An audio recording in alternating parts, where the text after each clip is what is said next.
Inihahanda na ang Junior NBA ng Pilipinas para sumabak sa iba't ibang laban, local and international. At ngayon ay lumipad ang 6 na selected players nito sa New York upang hasain ang kanilang talento sa basketball. Kasama sa kanilang ensayo ang manood sa NBA Live. Ito na ang ikalawang taon ng Junior NBA.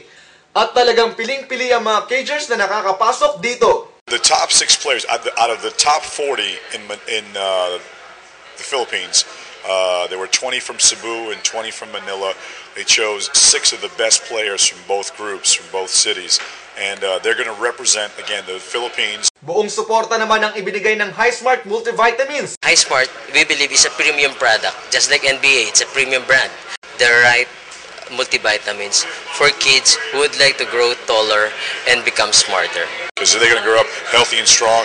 So this will be good for a healthy life. Isang taong supply ng Hi-Smart Multivitamins ang binigay sa Junior NBA para siguradong maging matangkad at malakas ang mga ito.